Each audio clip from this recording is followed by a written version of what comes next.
కాలక్రమేణా పెట్టేవాళ్ళు తరిగినారు కావున ఒక చోటుండి మహనీయులు సాధన చేసుకుంటే సర్వేశ్వరుడు అనుగ్రహిస్తూనుంటాడు. భక్తుల ద్వారా పరమేశ్వరుడు అందరు హృదయాంతరాలంలో ఉన్నాడు కావున యోగక్షేమం వహామ్యం అని చెప్పి భగవంతుడు చెప్పినాడు. కావున ఈ కలికాలంలో మాత్రం ఒక చోటుండే అనుష్ఠానం చేసుకోవాలని సుఖయోగీంద్రుల వారు భాగవతంలో ఈ రహస్యం చెప్తాడు.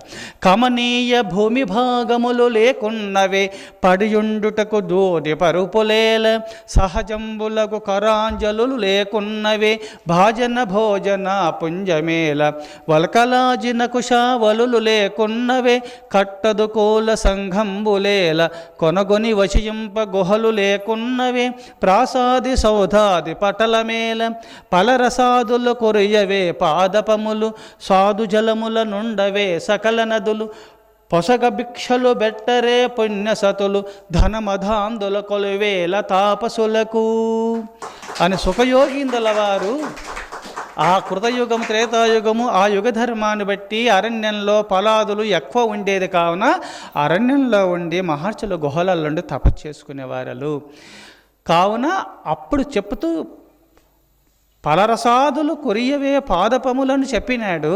ఆ యుగధర్మంలో కలియుగంలో ఆకల్లో పొసగ భిక్షలు బెట్టరే పుణ్యసతులను మళ్ళీ చెప్పినాడు.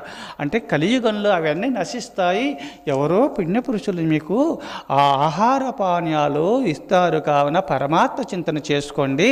సౌదములు భవతీ భిక్షాందేహను ఒక ఇంటికి వెళ్తే ఎందుకు బ్రహ్మచారి నువ్వు పెళ్లి చేసుకో, ఈ గృహస్థాశ్రమను స్వీకరించానంటారే కానీ చీ సంసారముద్దు నువ్వు పుణ్యపురుషుని స్వామి అంటారు అనరని ఈ కలికాలంలో అలా ఉంటున్నారని చెప్పి మీరు ధనమధాంధులైన వారి దగ్గరికి వెళుతూ దేహాన్ని వెళ్ళవలసిన అవసరం లేదు, దైవ చింతన చేసుకుంటూ మీరు ఉండండి, ఆ భగవంతుడే మీకు అన్ని చేకూర్చుతాడు అని సుఖయోగీంద్రుల వారు భవిష్యత్తు వాణి. సాధకులెల్లరూ కూడా ఒక చోట ఉండే పరమాత్మ చింతన చేసుకోవాలి, తిరగరాదు. గృహస్థులు ఎప్పుడు తిరగపోతే చెడిపోతారు, గృహస్థులు ఎప్పుడు తిరగాల. సన్యాసులు తిరిగితే చెడిపోతారు, సంసారులు తిరగకుంటే చెడిపోతారు.